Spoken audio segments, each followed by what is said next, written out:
All right, welcome back to the Tool World Podcast. I'm your host, David Jew. I'm here with Grandmaster Jew. How's it going there, Mr. Jew? Going okay.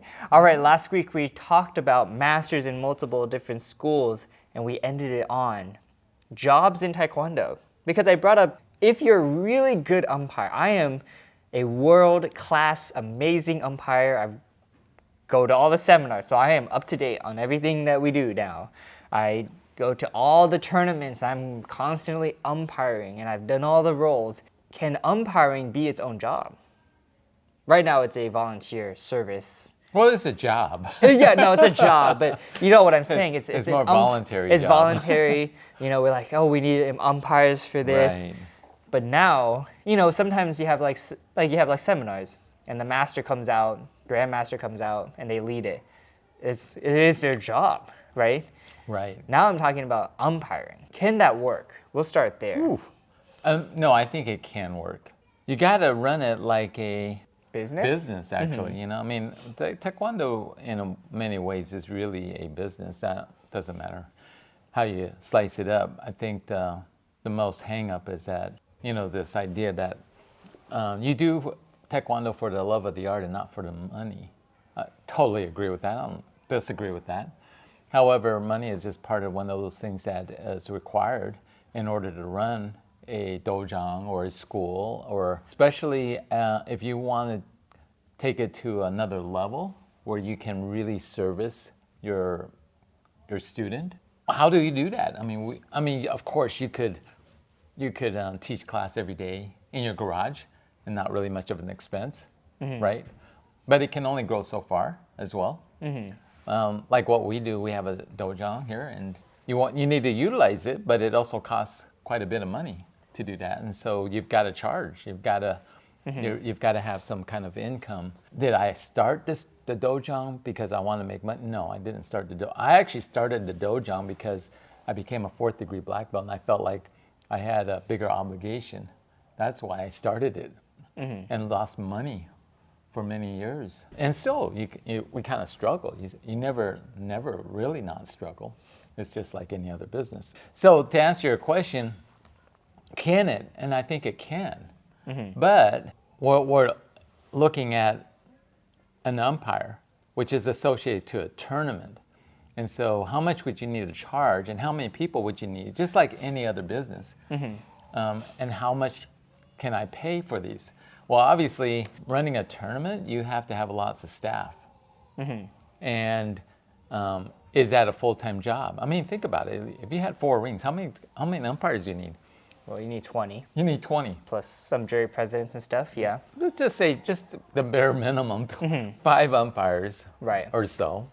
And you had 4 rings, that's 20. You want to make it a full-time job. How much would you need to pay them?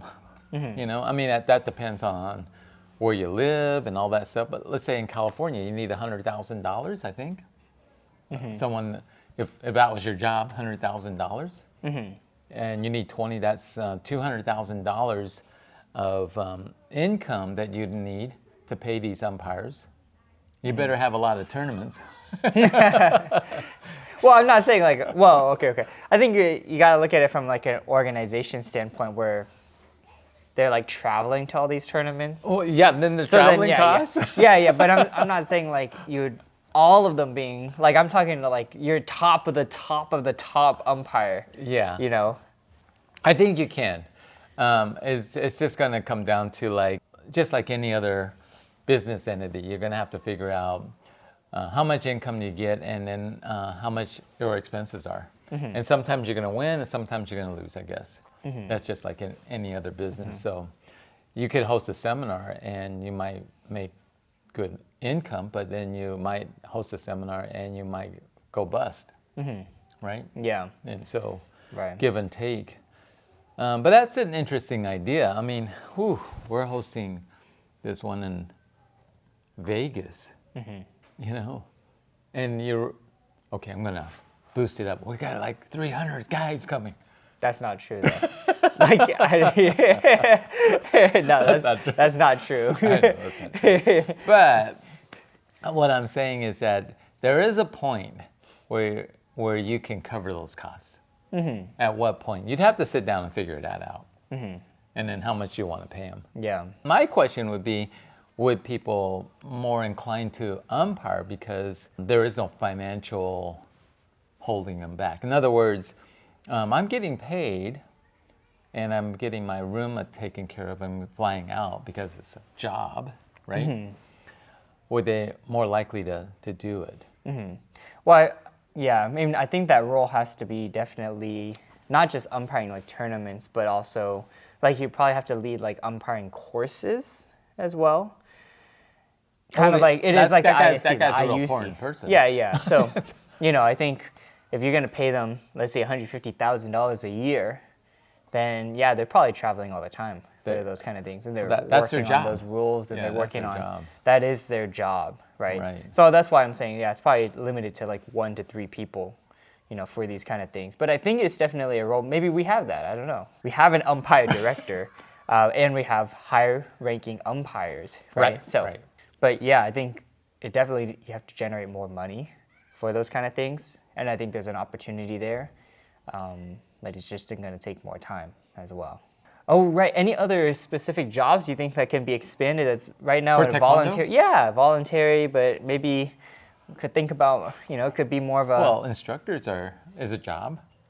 yeah. You need more money to have more instructors.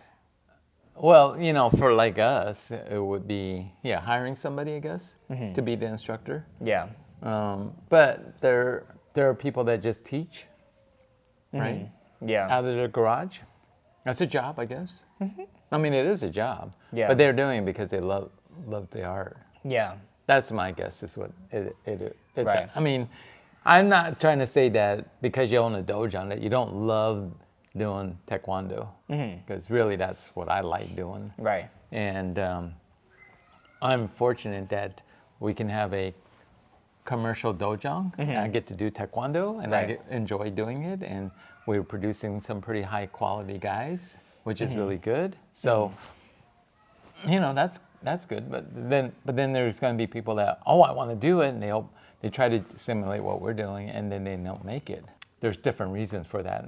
Yeah. My guess is that they just don't understand the dojo, right? How to Right. run a dojo. Yeah. All right. Well, let us know your guys' thoughts. Don't forget we have the IIC coming up October 23rd to 25th. Be an instructor. Yeah, be an instructor. All right. So as always, don't forget to be safe. Keep training. And we'll see you guys next time. Taekwondo.